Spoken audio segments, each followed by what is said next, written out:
aládé àpáta pàrẹ̀ wìdé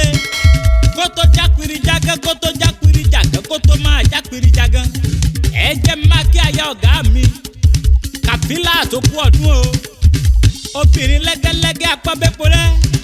máa wọlé máa rọra olóríire òdèrè àsàkẹ́ òdèrè ayé ẹ̀rìnmọ̀jẹ́ máa gbọ́ dídùn ẹnu mi ògbó onírè níyọ́ torí ògbó onírè ń bàbá tó bí ọlọ́mọ ńlẹ́ ọmọ ìrèmọ̀gùn ọmọ àyòyọ̀ ọmọ awórin túnirọ ọmọ àgbẹ̀dẹ mi ṣùṣù tí ń bẹ lọ́nà tìrì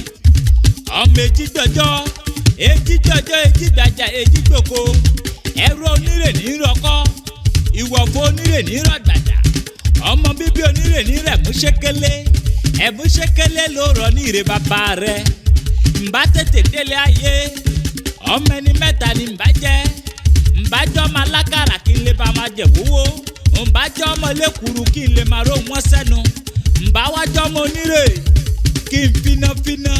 kí n dú lójú kí n dú lẹ́nu kí sàgbọ̀nsálẹ̀ wóríwórí láì bẹ̀rù ayé ẹ̀rìnmọ̀jẹ́ máa gbọ́ o aya sàájà aya gígagíga tó yá dínà lẹ́rìn ní pópó olówé ṣó rántí pé kò jẹ́ kẹ́rù ẹlẹ́rìn ó lè roko kò jẹ́ kí wọ̀fọ̀ ẹlẹ́rìn ó lè rorò ó kú ọdún okú yèdún o àṣeyí ṣàmọ́dún ọdún ayọ̀ ló máa ṣe lágbára lọ́wọ́ ọlọ́run ọba aya ọ̀gá mi aya oríkì lọ́mọ ọkùnrin lẹ́gẹ́lẹ́gẹ́ ó nínú re ó níwàáre ó ń bọ́mọdé ṣe ó ń tẹríba fájà ìyá mabubat okú ọdún mọ́mísí anas àṣeyí ṣàmọ́dún o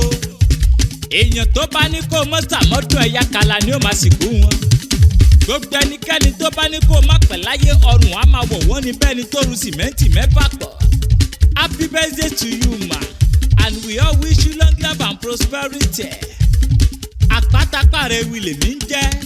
tẹ́ bá lẹ́ni tó fẹ́ kàn sí mi ẹni kí wọ́n pè mí sórí nọ́mbà sáìdì tọ̀dọ̀ tèmi 08169602775 mo gbéra pa ó ti fi tá a forí mi sọlẹ̀ sí o ibi ojúmọ́ ti mọ́dé gbogbo ilẹ̀ kílẹ̀.